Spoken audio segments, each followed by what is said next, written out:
m'appelle Eustache Akoto. Je suis le président de l'ONG Emergenza Sorissi, Dr Fosma Chirdine Benin. Notre activité principale est de sensibiliser pour la prévention et la prise en charge des maladies comme le bec de lièvre, le noma, les séquelles de brûlure et quelques tumeurs de la face.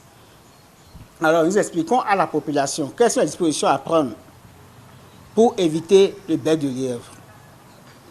Comme vous le savez, le bec de lièvre, c'est une maladie congénitale qui se présente sous deux formes, la fente labiale et la fente palatine. On parle de fente labiale lorsque les lèvres supérieures de l'enfant sont fendues jusqu'au niveau du nez. On parle de fente labiale. On parle de fente palatine lorsque au niveau du palais, il y a des fissures, il y a un trou au niveau du palais et on parle de fente palatine dans ce cas.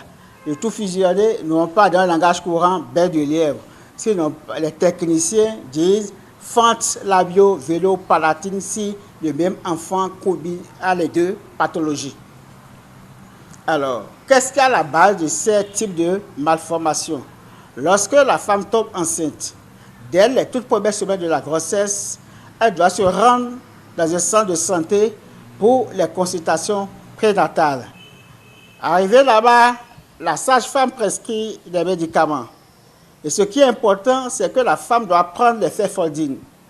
Les féfordines sont capitales pour le fœtus. Elle doit manger équilibré pendant la grossesse. Elle doit prendre assez de fruits pendant la grossesse. Tout ça va éviter les malformations. Et pendant les 3 premiers mois de la grossesse, de la première semaine jusqu'à la 12e semaine, parce que de la première semaine jusqu'à la 8e semaine, on assiste à la formation de la fente labiale. Et de la 8e semaine jusqu'à la 12e semaine, c'est là que se manifeste la fente palatine. Donc nous devons observer, nos mamans doivent observer ces recommandations pour éviter le bec de lièvre. Alors, nous communiquons également sur le noma. Le noma, c'est une maladie infectieuse qui se manifeste comme ulcère dans la bouche et qui détruit les tissus mous des mâchoires et des enfants. Cette maladie tue généralement les enfants de 1 à 6 ans. Et qu'est-ce qui caractérise cette maladie du noma?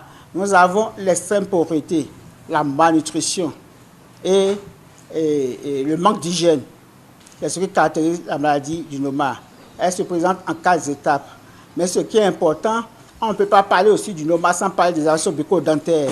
Nous apprenons aussi aux femmes comment faire pour éviter la carie dentaire.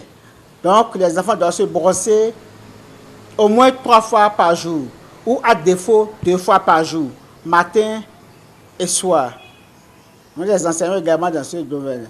Après, nous lançons aussi appel à la population pour lui faire sortir massivement les enfants qui sont victimes du bec de lièvre, des séquelles de brûlure, de quelques tumeurs de la face pour une prise en charge gratuite par notre association.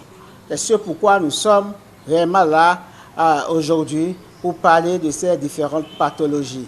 Et pour nous contacter, il suffit de nous appeler au 01 95 48 96 97 ou le 01 97 64 53 62.